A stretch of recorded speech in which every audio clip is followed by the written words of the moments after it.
Vamos abrir nossas Bíblias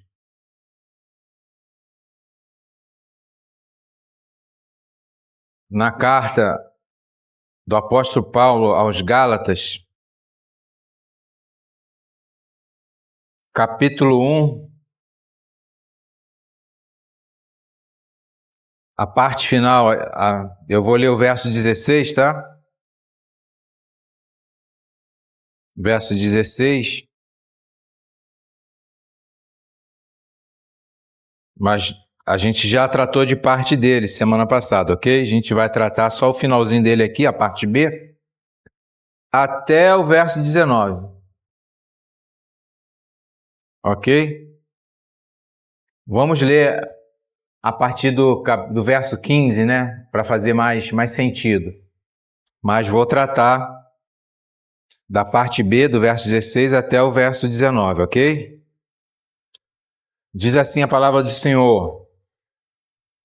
Verso 15. Mas quando aprove a Deus, que desde o ventre de minha mãe me separou e me chamou pela sua graça, revelar seu Filho em mim, para que o pregasse entre os gentios, imediatamente não consultei a carne nem o sangue, nem tornei a Jerusalém a ter com os que antes de mim eram apóstolos, mas parti para a Arábia e voltei outra vez a Damasco. Depois, passados 3 anos, fui a Jerusalém para ver a Pedro e fiquei com ele 15 dias. E não vi a nenhum outro dos apóstolos, senão a Tiago, irmão do Senhor. Somente até aí, que o Espírito Santo abra o nosso entendimento para que nós possamos entender o que vai ser pregado aqui hoje. Amém? Irmãos,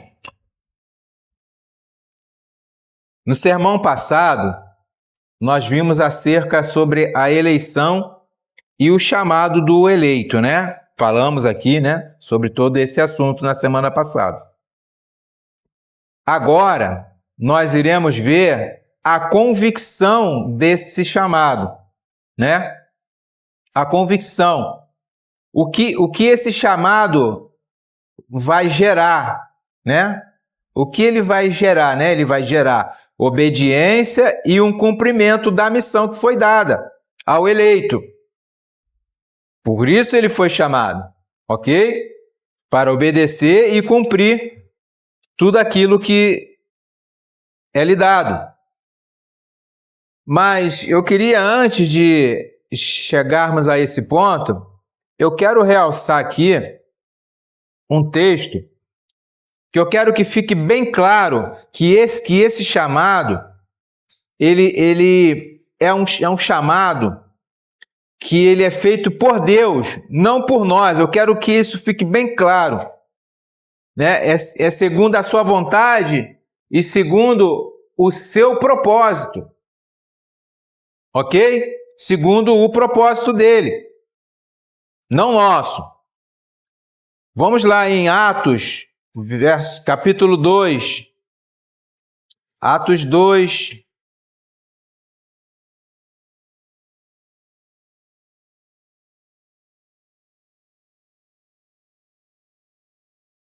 Dois 39. Atos 2, 39. Diz assim a palavra de Deus: porque a promessa vos diz respeito a vós, a vossos filhos, e a todos que estão longe, a tantos quantos Deus nosso Senhor chamar. A quantos tantos Deus nosso Senhor chamar. Percebam, irmãos, que esse chamado, ele não depende do homem, mas sim totalmente de Deus. É a quanto todos o Senhor chamar. Aos filhos, aos que estão longe, né? A nós, a quem quer que seja, a quem quer que Deus aprove, a quem quer que Deus venha a aprovar. Em outro lugar, diz o texto sagrado: Assim, pois, isto não depende do que quer, nem do que corre, mas de Deus que se compadece, né? Romanos 9,16. Vai dizer que não é ao que quer, né? Ao que corre, a que corre atrás, né? Como diz a expressão aí, aquele que corre atrás de alguma coisa. Não, depende do que Deus quer, daquele que ele se compadece, de chamar, né? De comissionar aquela pessoa, ok? De vocacionar aquela pessoa. E de uma maneira, irmãos, inexplicável e sobrenatural, esse querer é introduzido em nós, ok? Para que cumpramos os propósitos de Deus. Diz as Escrituras Sagradas, porque Deus é o que opera em vós, tanto o querer como o efetuar, segundo a sua boa vontade. Filipenses 2:13. Então é Deus que opera em nós o querer e opera também o efetuar, aquilo que nós vamos fazer segundo o propósito de Deus. É Ele quem faz todas as coisas. Não depende daquele que quer e nem do que corre, mas de Deus.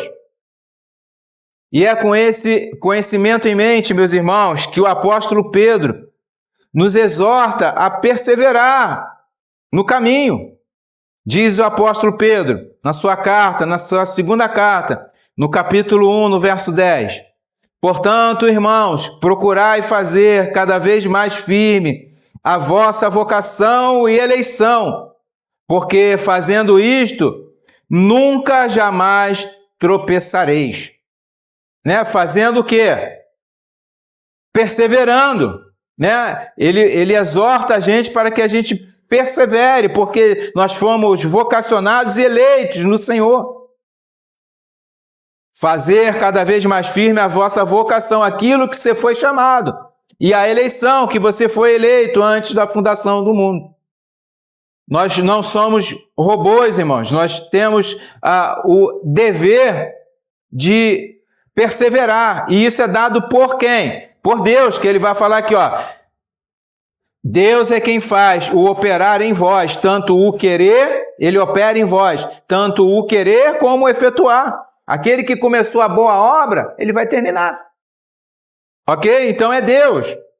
Do começo ao fim, a salvação pertence ao Senhor.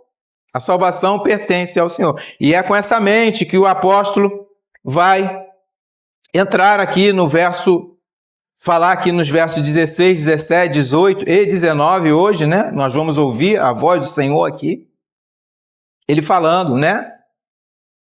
Revelar seu Filho em mim para que o pregasse entre os gentios. Aí a parte B agora. Imediatamente não consultei a carne nem o sangue. O que o irmão Paulo disse aqui, irmãos, é simples de entender. Ele não buscou a aprovação de homem algum, ok? Ele não foi atrás de buscar a validação de qualquer homem. O fulano, o apóstolo, o bispo, sei lá, quem seja quem for, ele não buscou, porque quem comissionou o apóstolo Paulo foi o próprio Jesus Cristo. Porque o que ele havia recebido, ele recebeu, irmão, direto do alto, ou seja, direto do nosso Senhor Jesus.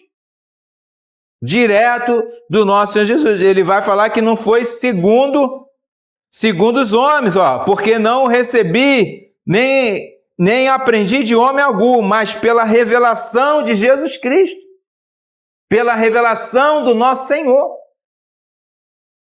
Ele próprio, o nosso Senhor, parou o apóstolo Paulo no caminho para Damasco. A gente vai ver essa história hoje também.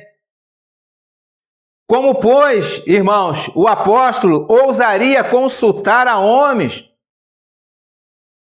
depois de o próprio Cristo ter revelado nele e lhe ordenado a pregar aos gentios? Como ele faria isso? Entende? Como é que ele faria? Como é que ele ia consultar a homens para ver se era Cristo mesmo, se estava certo. Não tem lógica, né? Não pode. Isso seria seria uma falta imensa do apóstolo Paulo, e ele não fez isso.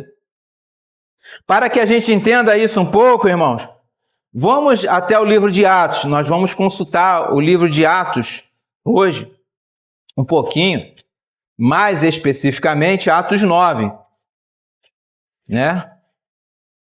Vamos ler Atos 9 até o verso 30, para que a gente entenda, aí depois eu vou saltear aqui os textos. Atos 9, do 1 ao 30, rapidamente. E Saulo, respirando ainda ameaças e morte contra os discípulos do Senhor, dirigiu-se ao sumo sacerdote e pediu-lhes cartas para Damasco, para as sinagogas, a fim de que se encontrasse alguns deste caminho, quer homens, quer mulheres, os conduziste presos a Jerusalém. E indo no caminho, aconteceu que, chegando perto de Damasco, subitamente o cercou um resplendor de luz do céu, e caindo em terra, ouviu uma voz que lhe dizia: Saulo, Saulo, por que me persegues? E ele disse: Quem és, Senhor? E disse o Senhor: Eu sou Jesus, a quem tu persegues. Duro é para ti recalcitrar contra os aguilhões. E ele, tremendo e atônito, disse: Senhor, que queres que eu faça? E disse-lhe o Senhor: Levanta-te, entra na cidade, e lá te será dito o que te convém fazer. E os homens que iam com ele pararam espantados, ouvindo a voz, mas não vendo ninguém. E Saulo levantou-se da terra e, abrindo os olhos, não via ninguém. E guiando-o pela mão, o conduziram a Damasco. Esteve 3 dias sem ver, e não comeu e nem bebeu. E havia em Damasco um certo discípulo chamado Ananias. E disse-lhe o Senhor em visão: Ananias. E ele respondeu: Eis-me aqui, Senhor. E disse-lhe o Senhor: Levanta-te, vai à rua chamada direita, e pergunta em casa de Judas por um homem de Tarso chamado Saulo, pois eis que ele está orando. E numa visão ele viu que entrava um homem chamado Ananias e punha sobre ele a mão para que tornasse a ver. E respondeu Ananias: Senhor, há muitos ouvi acerca deste homem, quantos males tem feito aos teus santos em Jerusalém. E aqui tem poder dos principais sacerdotes para prender todos os que invocam teu nome. Disse-lhe, porém, o Senhor: Vai, porque este é para mim um vaso escolhido, para levar o meu nome diante dos gentios e dos reis e dos filhos de Israel. E eu lhe mostrarei quanto deve padecer pelo meu nome. E Ananias foi e entrou na casa, impondo-lhe as mãos, disse: Irmão Saulo, o Senhor Jesus, que te apareceu no caminho, por onde vinhas, me enviou, para que tornes a ver e seja cheio do Espírito Santo. E logo lhes caíram dos olhos como que umas escamas, e imediatamente recuperou a vista, e levantando-se foi batizado, e tendo comido ficou confortado. E esteve Saulo alguns dias com os discípulos que estavam em Damasco, e logo nas sinagogas pregava a Cristo, que este é o Filho de Deus. E todos que o ouviam estavam atônitos e diziam: Não é este o que em Jerusalém perseguia os que invocavam este nome? E para isso veio aqui, para os levar presos aos principais sacerdotes? Saulo, porém, se esforçava muito mais e confundia os judeus que habitavam em Damasco, provando que aquele era o Cristo. E tendo passado muitos dias, os judeus tomaram conselho entre si para o matar. Mas as suas ciladas vieram ao conhecimento de Saulo, e como eles guardavam as portas, tanto de dia como de noite, para poderem tirar-lhe a vida. Tomando de noite, os discípulos desceram dentro de um cesto pelo muro. E quando Saulo chegou a Jerusalém, procurava juntar-se aos discípulos, mas todos o temiam, não crendo que fosse discípulo. Então Barnabé, tomando consigo, trouxe aos apóstolos e lhes contou como no caminho ele vira ao Senhor e lhe falara, e como em Damasco falara ousadamente no nome de Jesus, e andava com eles em Jerusalém, entrando e saindo, e falava ousadamente, no nome do Senhor Jesus. Falava e também disputava contra os gregos, mas eles procuravam matá-lo. Sabendo, porém, os irmãos o acompanharam até Cesareia e o enviaram a Tarso. Então, essa é a história do apóstolo Paulo, aqui até o verso 30, desculpe eu ter lido tudo, mas é necessário para que a gente compreenda a história do que aconteceu com o apóstolo. O que o levou a ser esse homem que escreveu aos Gálatas daquela forma. Ele foi transformado. Ele foi transformado. Percebam, irmãos, que ele não consulta, né, nem a carne, nem o sangue, né? Ele não consulta homem algum e nem torna a Jerusalém naquele momento. A gente vê aqui na história, vou deixar aberto aqui, na história de Atos aqui, na história de Atos 9, que ele vai a Jerusalém porque ele estava fugindo de Damasco. Houve uma perseguição nele em Damasco, mas primeiro ele vai para a Arábia.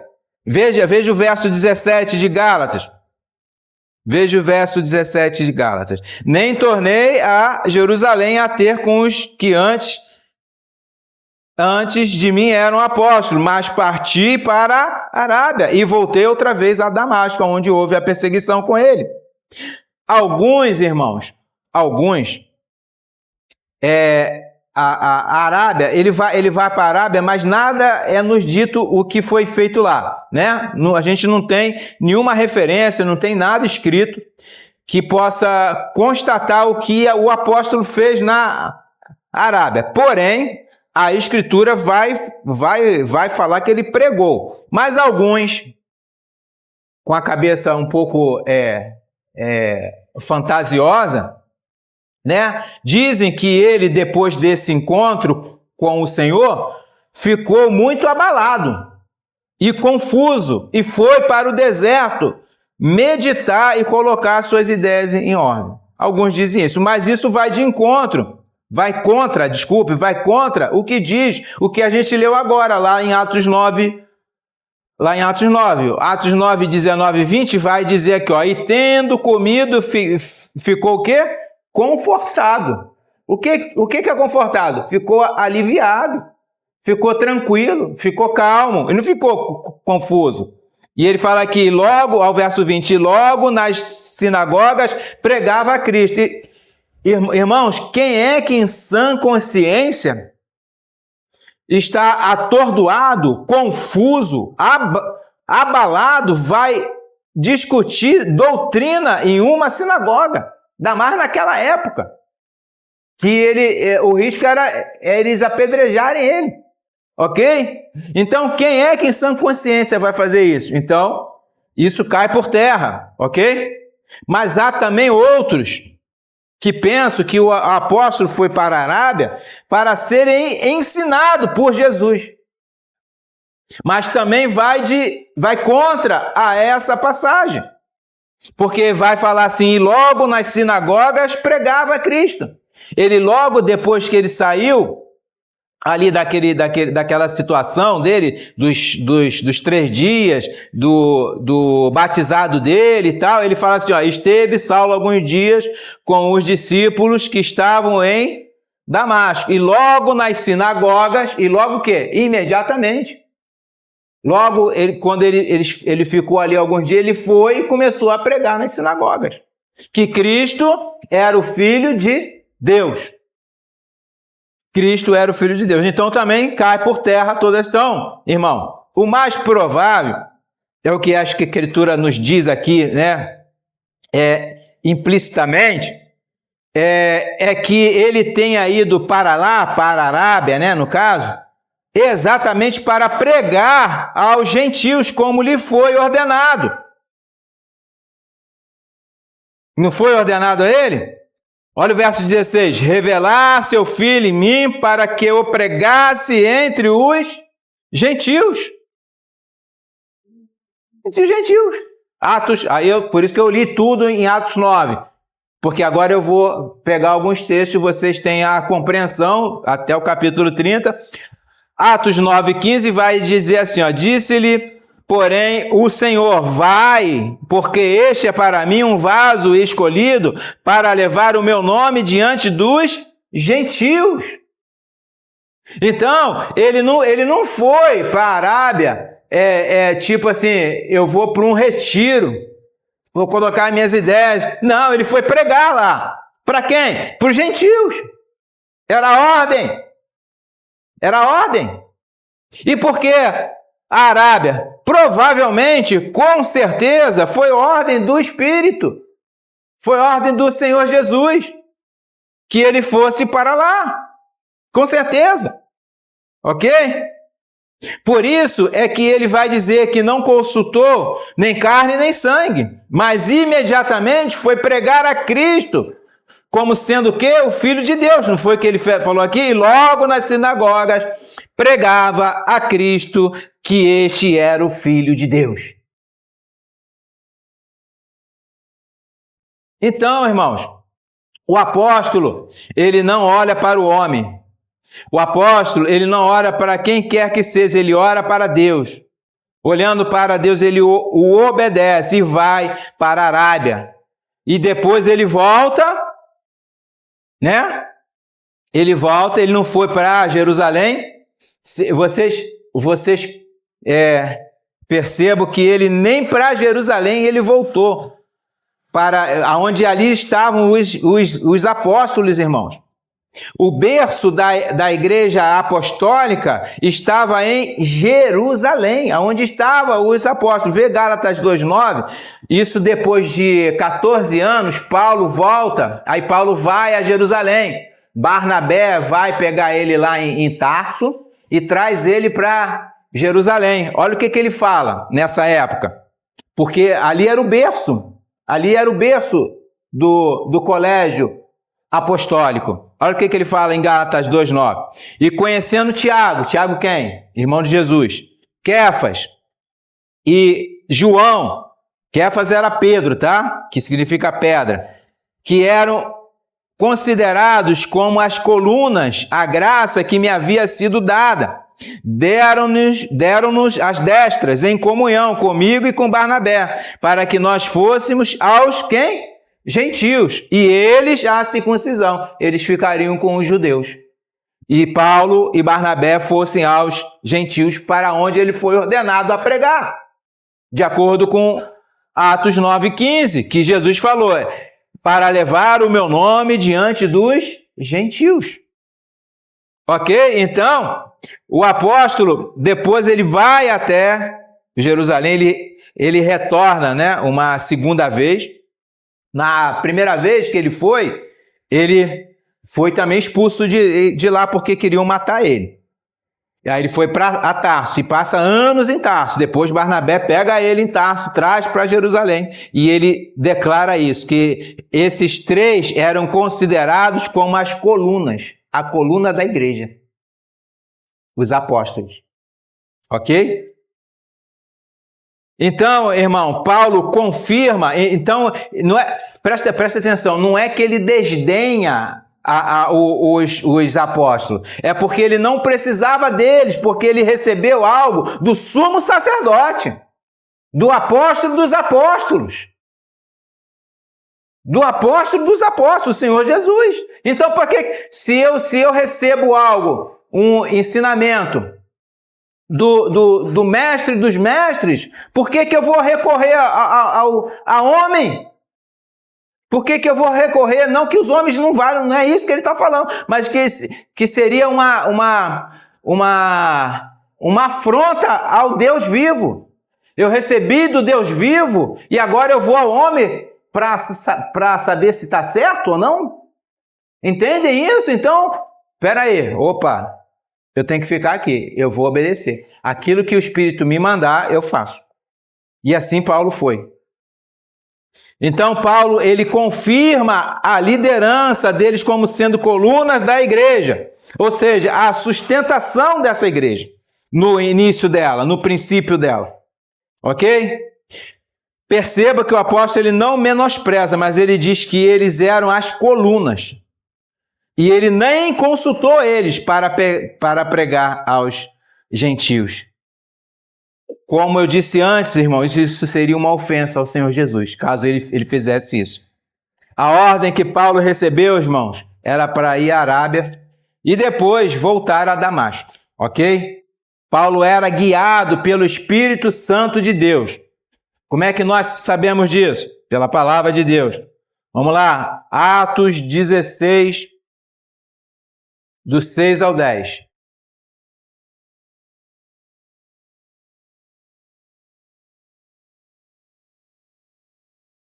Atos 16, do 6 ao 10.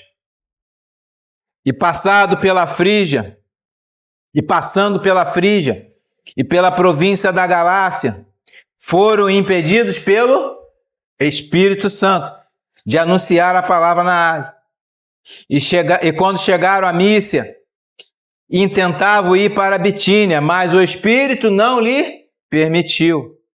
E tendo passado por Mísia, desceram a Troade, e Paulo teve, de noite uma visão, e que se apresentou um homem da Macedônia e lhe rogou, dizendo: passa a Macedônia e ajuda-nos. E logo depois dessa visão, procuramos partir para a Macedônia. Procurou o quê? Obedecer, lógico, concluindo que o Senhor nos chamava para lhes anunciarmos o Evangelho.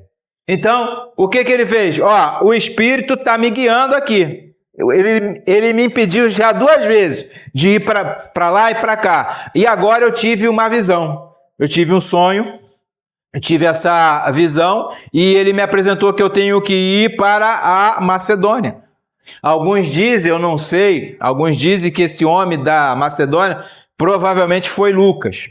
Provavelmente. Ok? Então, nós temos aqui a obediência através do Espírito. Hoje nós temos esse dom do apóstolo Paulo? Não temos mais esse dom. Então, irmãos, como somos guiados hoje? Quem é o nosso guia hoje? A palavra do Senhor. As Escrituras. Nós somos guiados pelas Escrituras, aonde nós devemos andar, aonde nós devemos estar. Se nós somos cheios do Espírito Santo, se o Espírito Santo está conosco, nós vamos com certeza tomar a decisão certa do que aquilo que devemos ou não fazer, ok? Você não precisa ouvir voz, você não precisa ter sonhos e nem visões. Isso é misticismo, isso é loucura. Agora, o que a palavra nos diz, o que a palavra nos guia, assim nós obedecemos. Agora, se eu vou vestir a calça azul ou cinza, isso é outra história, preciso do Espírito. Espírito Santo, me diz qual é a calça que eu vou vestir hoje. Isso é maluquice, irmão. Ok? Mas o Espírito que está em nós, ele vai nos dar o quê? O bom discernimento de saber o que é bom, o que é mal. Qual o caminho que você deve andar? O caminho bom, o caminho do bem e o caminho do mal. Qual que você escolhe? O do bem, é lógico. Se você vê algo de mal nesse caminho, você vai entrar, ok? E Paulo, ele era guiado porque o Espírito ele tinha o dom de visões. Ele tinha o dom de ouvir. O próprio Cristo falava com ele. O próprio Jesus falava audivelmente com ele. Fala com nós hoje? Conosco, desculpe. Conosco hoje? Não. Não. É pela palavra. É pela Escritura. Porque foi o Espírito Santo que a escreveu, que a inspirou. Foi o Espírito Santo que nos preservou essa palavra. Essa palavra, ela contém tudo o que precisamos. Não para você escolher a casa que você vai morar, ou o carro que você vai comprar, ou a rua que você tem que entrar. Não. Isso é palavra de vida, de obediência, de você escolher o bem e o mal. Ok? É simples assim, mas alguns pensam que não. Esperam ouvir Deus falar aqui. Não vai falar, vai ouvir, como é que diz aí fora? O canto da sereia. O canto da sereia. Irmãos, percebam que se somos convictos do nosso chamado, a consequência é que obedeçamos às ordens do Senhor. Se somos guiados pelo Espírito Santo, assim como o apóstolo Paulo era, nós temos que obedecer. Não! A palavra diz X, mas eu faço Y. A palavra diz A, mas eu faço B. Porque Deus falou comigo, pastor, em sonho. Deus falou comigo em visão. Eu ouvi uma voz que falava comigo. Eu já ouvi isso. Eu já ouvi pastores top, conhecidos no Brasil, que teve uma experiência assim. De ouvir uma voz que veio. Teve um, irmãos, vocês não conhecem, ele morreu. Ele ouviu uma voz, falou que na sala, ele estava na sala dele de madrugada, foi acordado e viu uma luz que era o próprio Cristo que estava ali falando com ele, mandando ele pegar um cajado e ir para Israel, para falar com o povo de Israel. Ok? E ele foi. Não sei como é que ele conseguiu, ele chegou em Israel, só que ele morreu lá. Morreu. A mulher dele, acho que está lá ainda, não sei. Morreu lá. Loucura, irmão. Loucura. E o que a palavra diz, irmão? Será que foi de acordo com a palavra de Deus? Com certeza não. Isso é loucura. Loucura.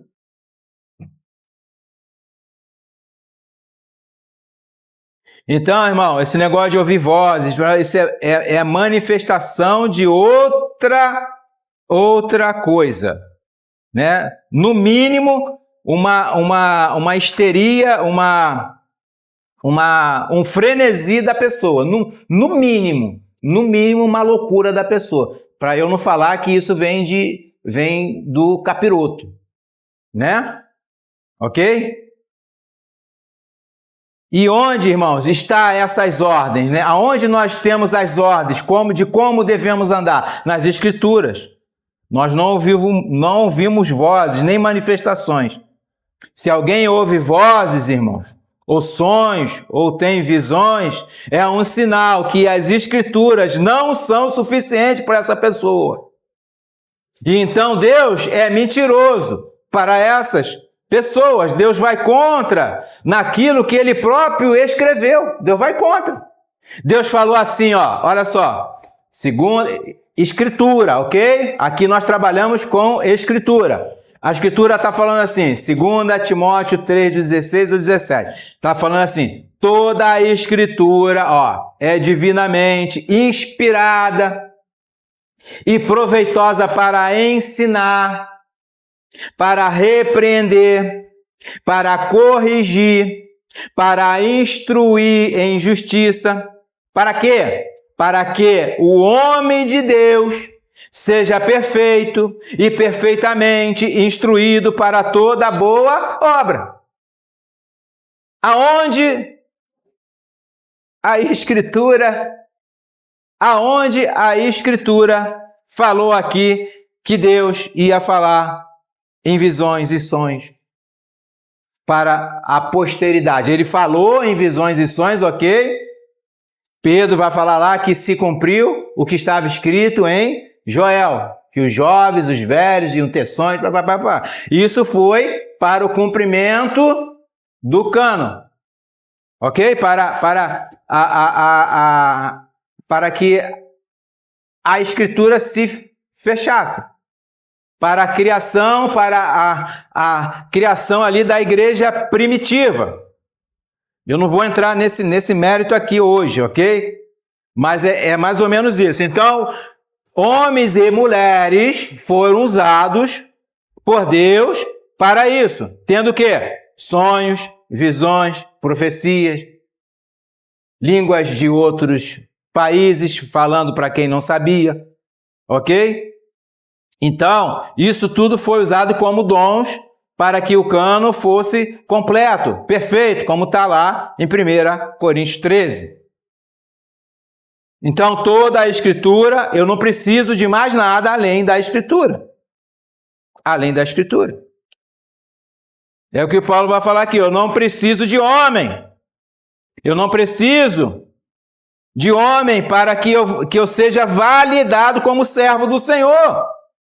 Eu não preciso que algum homem chegue aqui, ó, o Alexandre é o pastor.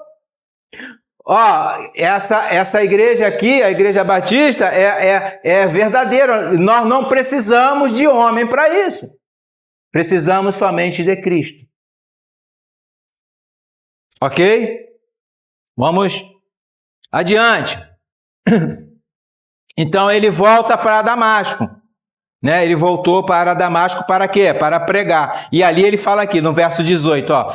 E depois, passado 3 anos, ele ficou 3 anos entre Arábia e Damasco. Fazendo o quê? Pregando o evangelho do nosso Senhor. Ele não ficou à toa. Ele ficou esperando a validação dos apóstolos para que ele pregasse. Ele não fez isso. Perceba, irmão, que imediatamente ele não consultou a homem algum, mas foi pregar aos gentios. Passado 3 anos é que ele foi para Jerusalém, para conhecer a Pedro. Aqui, ó. Depois, passado 3 anos, fui a Jerusalém para ver Pedro e fiquei com ele 15 dias. Né? Então, não foi para que o apóstolo validasse algo que ele já estava fazendo, ou para tomar mais instruções acerca do evangelho, porque ele estava recebendo do Senhor. O que Pedro poderia passar para ele que Cristo já não tivesse dito a ele? Não é verdade? Entende, irmãos? Então, o apóstolo não tomou conhecimento, mas ele voltou para Jerusalém, né? Ele voltou para Jerusalém. Ele saiu de Damasco, irmão. Foi uma saída, não foi porque ele quis, ele fugiu, porque queriam matá-lo. Porque ele pregava a verdade do evangelho. Presta atenção nisso. Ele pregava a verdade do evangelho. Eu tirei aqui. Atos 9. Por isso que eu li Atos 9, de 1 a 30, para que vocês entendam, que eu vou pescar alguns textos aqui, ó. Atos 9, do 22 ao 25, diz aqui, ó. Saulo, porém, se esforçava muito mais e confundia os judeus que habitavam, provando que aquele era o Cristo. E tendo passado muitos dias, os judeus tomaram conselho entre si para o matarem. E Paulo soube das suas ciladas, está aqui no verso 24, né? Mas a cidade era cercada. A cidade foi cercada. Por quem? Né? Por ordem do governador daquela cidade. Olha onde foi o troço. Como a gente sabe disso? 2 Coríntios. Olha a que proporção chegou. O governador mandou cercar a cidade e não deixar Paulo sair dela. Paulo estava sendo procurado para ser preso e morto. Ok? 2 Coríntios 11, verso 32 e 33. Olha o que Paulo diz. Em Damasco, o que governava sobre o rei Aretas, pôs guardas às portas da cidade dos Damascenos, querendo me prender. Aí ele vai falar aqui. E fui descido no cesto por uma janela da muralha, e assim escapei de suas mãos. Está em cooperação aqui, né, com o texto de Atos 9, 25. Tomando de noite, os discípulos o desceram dentro de um cesto pelo muro. Ao verso 26 vai falar que ele chega a Jerusalém porque ele foi fugido. Veja que o irmão Paulo, irmãos, preste atenção nisso agora. Está muito calor. Meu Deus. Está muito calor. Vejam que o irmão Paulo, ele pregava a verdade e era odiado por isso, a ponto de quererem o quê? Matá-lo. Ok? Como é que pode hoje grande parte dos pregadores que se dizem eruditos, reformados, irem nessas sinagogas, né? Nessas sinagogas que eles são tão chamados, né? Nesse meio pentecostal, e serem aplaudidos. Como pode? Eles saem de lá aplaudidos.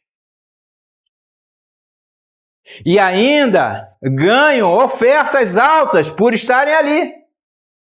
Eu não vou entrar nesse mérito porque não me cabe, mas o negócio é lucrativo. Ok? Agora, pergunto a vocês, é retórica, tá? Se eles pregassem a verdade que vai ofender, lógico, se você está no meio herético e você chega com a verdade bíblica, você vai ofender. Você vai confrontar. E se prepara, né? Que você vai ganhar pedrada, ok? Mas não. Agora, né? É uma pergunta, né? É retórica. Se eles pregassem a verdade que ofende, ou seja, que confronta todo esse sistema herético dessas pseudas igrejas que creem no tal do livre-arbítrio, no tal da perda de salvação e tantas outras coisas heréticas, eles não sairão de ir lá aplaudidos, não. Sairão? Não. Se você chega lá falando que o que eles pregam e creem está errado e prova na palavra de Deus, eles vão te matar. Você vai sair de ir lá, no mínimo, odiado. E nunca mais vão te chamar. Nunca mais. Nunca mais vão te chamar. Percebam, irmãos, o contraste que há entre os pregadores do primeiro século, Paulo, Pedro, João, tantos outros lá, né? Para os pregadores do nosso século, percebam? É um contraste muito grande. Os dos primeiros séculos falavam a verdade ousadamente e não tinham medo. Não importa o que acontecesse. Estavam correndo o risco de morte, de morrer, ok? Os do século 21, eles estão correndo o risco de quê? Aqui no nosso país, vamos falar aqui. De só, ficar mais rico. Ter mais mufufa no bolso. Não é isso? Eu não sou chamado para nada. Né? Já fui uma vez e não me chamaram mais. Ok? Uma não, 2 vezes. Não me chamaram mais. Irmãos, a igreja necessita urgentemente de pregadores que falem a verdade para essas pessoas. Esses que são chamados para essas pseudas igrejas, essas sinagogas, eles devem ir lá, sim, devem, mas não para participar daquele culto herético, mas para falar a verdade para eles, para alertar aquelas pessoas do grande pecado que elas estão cometendo com as suas práticas e doutrinas heréticas. Claro, se tiver coragem para isso. Mas, fala mais alto. Aquela politicamente correta. A política da boa vizinhança. Mesmo que essa vizinhança não seja certa, correta. Aí você passa a mão. Você passa a mão. Irmãos, o apóstolo foge para não morrer. Isso não foi um sinal de covardia dele, sim de preservação da vida, pois ele sabia que ele tinha muito trabalho ainda pela frente para ser feito. Ele valia mais vivo do que morto. Para quê? Para o crescimento do reino, porque ele tinha uma missão. Qual era a missão dele? Pregar aos gentios. Pregar aos gentios. Paulo se encontra, ele fala que fui lá para ver Pedro e fiquei com ele 15 dias. Ele se encontra com Pedro. E também não temos o que foi feito esses 15 dias entre ele e Pedro. Não sabemos, não temos esse teor desse encontro, enfim, né? Mas vamos recorrer ao livro de Atos para entendermos mais um pouco desse aspecto. Atos 9, de novo, agora do verso 26 ao 29. Olha o que ele fala. E quando Saulo chegou a Jerusalém, procurava ajuntar-se aos discípulos, mas todos os temiam, não crendo que fosse discípulo. Todos os temiam, não cria que ele fosse discípulo. Então Barnabé, tomando consigo, o trouxe aos apóstolos e lhes contou como no caminho ele vira ao Senhor e lhe falara, e como em Damasco falara ousadamente no nome de Jesus, e andava com eles em Jerusalém, entrando e saindo, e falava ousadamente no nome do Senhor Jesus. Falava e também disputava contra os gregos. Arrumou outra Arrumou outra treta lá. Falando com os gregos. Agora os gregos é que queriam matá-lo, mas eles procuravam matá-lo.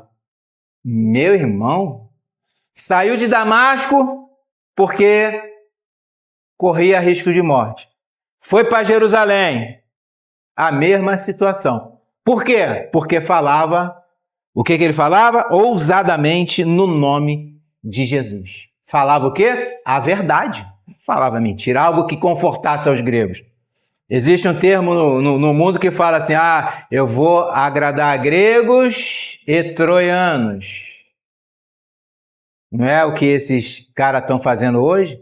Agrada a gregos e a troianos. Mas aos verdadeiros, não. Nós não somos agradáveis a eles e nem eles são agradáveis a nós. Ok? Então, percebo que o apóstolo não era bem visto também em Jerusalém, além de Damasco. Mas mesmo assim ele não se acovardou. Ele disputou com os gregos, que também queriam matá-lo. Paulo afirma, irmãos, não ter visto outros apóstolos, ou seja, os outros 11, na mesma qualidade de Pedro, né? No mesmo patamar de Pedro. Ele falou, não vi, ao verso 19, não vi a nenhum outro dos apóstolos. Nenhum outro. De que apóstolo? Os outros 11. João, André, Bartolomeu, né? Filipe, esses outros que estavam ali. Ele não viu. Deviam estar em missão, deviam estar trabalhando, né? Com certeza. Paulo afirma não ter visto eles, mas viu a quem? A Tiago, irmão do Senhor. Tiago não era apóstolo, ok? Tiago não era apóstolo. Tiago era irmão do Senhor. Tiago, nós temos, acreditamos que a carta que tem o nome dele foi feita pelo irmão do Senhor, não pelo apóstolo Tiago. Tinham 2 Tiagos, apóstolo. Tiago, filho de Alfeu, e Tiago, irmão de João. Tinham 2 Tiagos. Um morreu, foi decapitado, acho que foi o irmão de João. Foi decapitado logo. Foi morto por Herodes. Acho que foi Herodes, se eu não me engano aqui. Então, esse Tiago aqui era o irmão do Senhor. O irmão do Senhor. Tiago, irmão do Senhor, irmãos, foi um incrédulo até a ressurreição de Jesus. Tiago e seus irmãos não acreditavam. Olha, não acreditavam em Cristo até a sua ressurreição. Como é que a gente sabe disso? A Escritura. Vamos lá em João 7. João capítulo 7, versos de 3 a 5.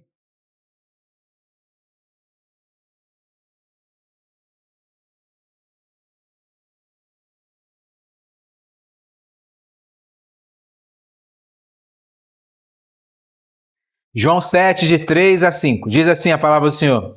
E disseram-lhe, pois, seus irmãos, sai daqui e vai para a Judéia, para que também os teus discípulos vejam as obras que fazes. Porque não há ninguém que procure ser conhecido, que faça coisa alguma em oculto.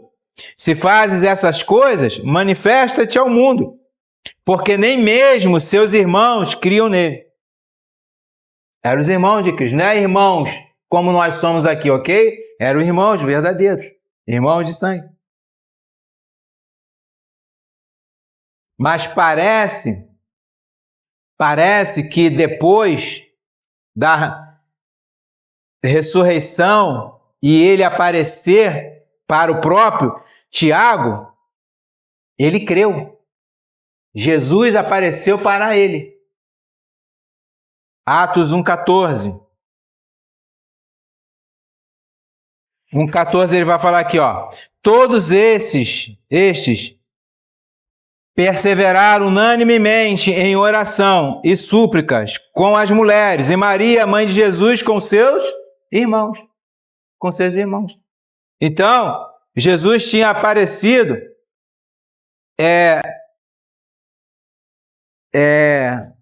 para Tiago também, e ele creu, porque o verso 13 ele vai falar aqui, ó, entrando, subiram ao cenáculo, né?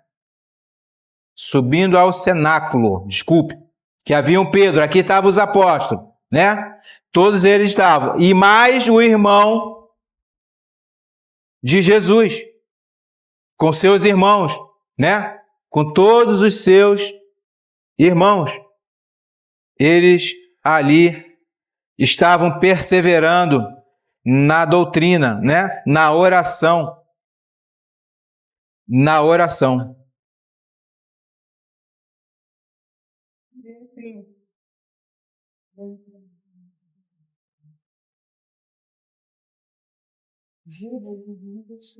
Isso.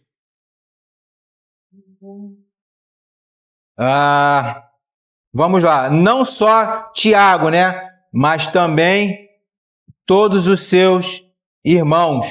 Não somente Tiago, mas os irmãos dele também estavam ali, né? Com seus irmãos, né? Tiago, Judas e os outros irmãos dele, de Jesus, estavam ali e criam no Senhor, né? Depois dessa aparição de Jesus a eles, né? Irmãos, então Tiago passou a ser um líder forte dessa igreja que estava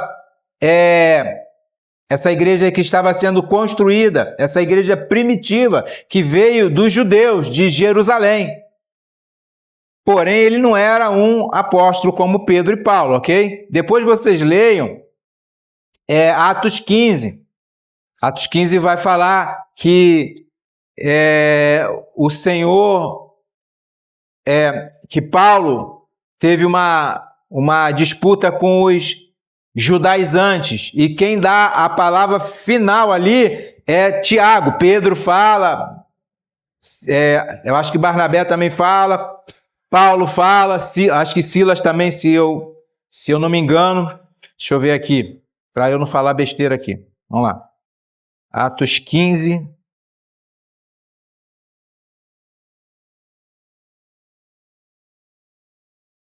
Atos 15. E se levantaram para se circuncidar. Aí Pedro fala, quem está falando é Paulo e Barnabé. Paulo e Barnabé estavam discutindo, ok? Aí Pedro fala, e logo depois partir do verso 13, é Tiago quem fala. É Tiago. Aí o Tiago vai falando e dá uma ordem, né? Que é dirigida pelo Espírito Santo, que é falada pelo Espírito de Deus, né? É uma palavra que é dita pelo Espírito Santo, através de Tiago. Então ele tinha uma liderança, ele tinha uma autoridade grande, forte, ali na igreja primitiva. Foi a palavra dele que prevaleceu, entenderam? Outra coisa que aprendemos aqui, irmãos, né? É que quando uma pessoa, você vê nela que ela era uma pessoa de Deus, ouça a palavra dela, né? Ouça o que ela diz. É o Espírito falando através dessa pessoa, né? É o Espírito falando, ok? Então ouça essa pessoa. Tem outra coisa que também nós aprendemos aqui, né? É que Maria, Tiago, né, saiu do ventre de Maria. Tiago, Judas e os irmãos. Maria não ficou imaculada. Maria não ficou virgem para sempre, como dizem os católicos, como é chamada pelos católicos. Então cai por terra toda essa... Sabe o que eles vão falar aqui? Que eram primos. O texto é claro. Vamos lá em Mateus 13. Isso é um dos textos que eu vou dar, mas existe outros, tá? Só vou falar nesse para não tomar o nosso tempo a mais. Atos 13, a partir do verso 55, diz assim: não é este o filho do carpinteiro? E não se chama sua mãe Maria, ó, e seus irmãos? Ele dá nome, irmãos. Olha aqui, ó. Tiago, José, Simão e Judas. E não estão entre nós todas as suas irmãs? Também tinham irmãs. Aí só não fala contas e o nome, né? Mas tinha irmãs. De onde lhe veio, pois, tudo isto? Né? Então ele tinha irmãos e irmãs. E alguns vai dizer, ele chega ao ponto de falar que José teve outro matrimônio, ok? E que essas irmãos seriam meio-irmãos, né, dele, no caso. Que José teve outro matrimônio e teve filhos e filhas. Ele tinha concubinas. É triste, né, irmão? É triste. A palavra está sendo bem clara. Não fala que é meio-irmão, não fala que é primo, não fala que é nada disso. Fala que é irmão. E seus irmãos, Tiago, José, Simão e Judas. Não é só Mateus que vai falar, não. João vai falar. Marcos vai falar. Lucas vai falar. E Gálatas. Gálatas. A gente não está em Gálatas? Gálatas está falando o quê?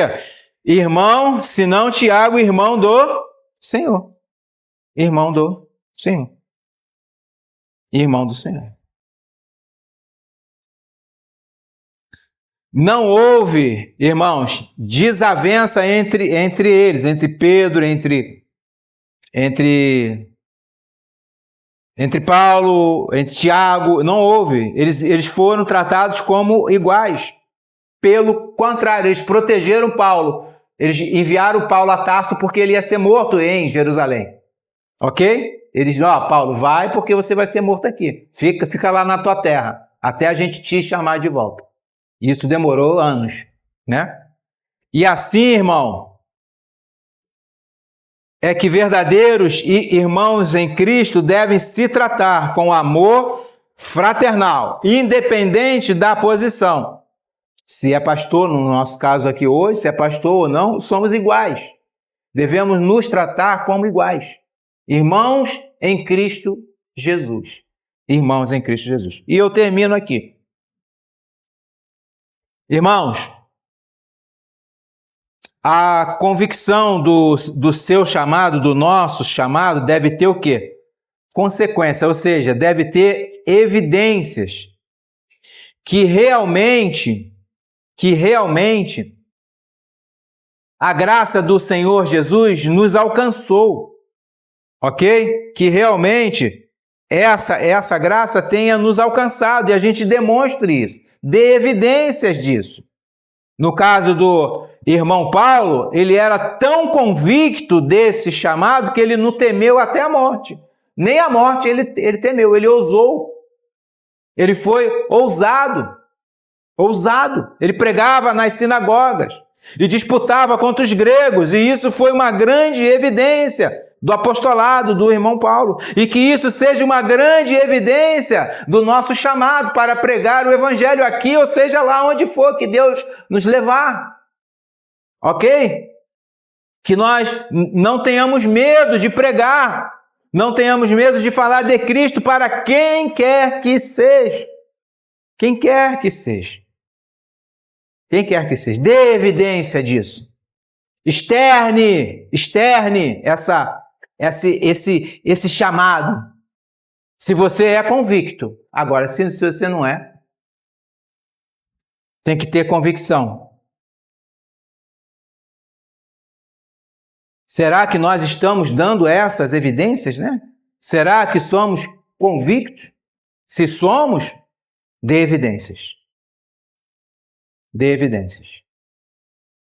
Será que nós temos a mesma coragem e ousadia do apóstolo Paulo? Caso a resposta seja não, devemos o quê? Nos arrepender desse pecado de covardia, porque covardia é pecado. E pedirmos a Deus um espírito de valentia e ousadia. Diz a palavra do Senhor. Porque Deus não nos deu o espírito de temor, mas de fortaleza e de amor e de moderação.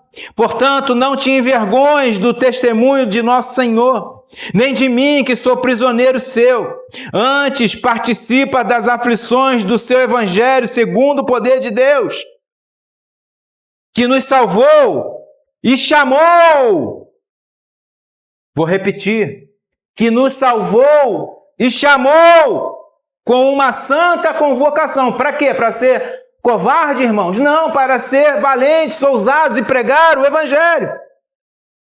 E ele continua, não segundo as nossas obras, mas segundo o seu próprio propósito e graça que nos foi dada em Cristo Jesus. Hoje, não, antes do tempo dos séculos, antes que tudo se formasse, antes que houvesse luz, antes que houvesse terra, foi nos dado esse poder, essa graça, para que a gente pregasse a Cristo no tempo certo, no tempo manifesto. Que esse caso, nesse dia é o quê? Hoje. E esse dia é hoje. Não é ontem. Não é amanhã. É hoje. É antes, irmão. Foi nos dado. Ele nos salvou e nos chamou e nos convocou antes dos tempos dos séculos. Isso é eleição.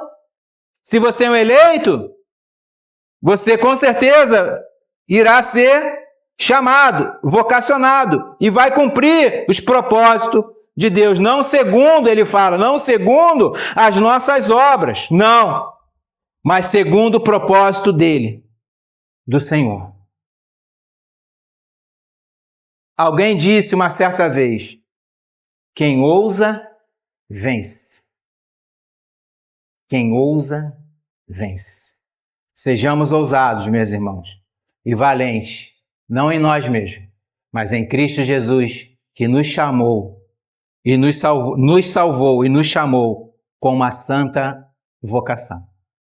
Amém.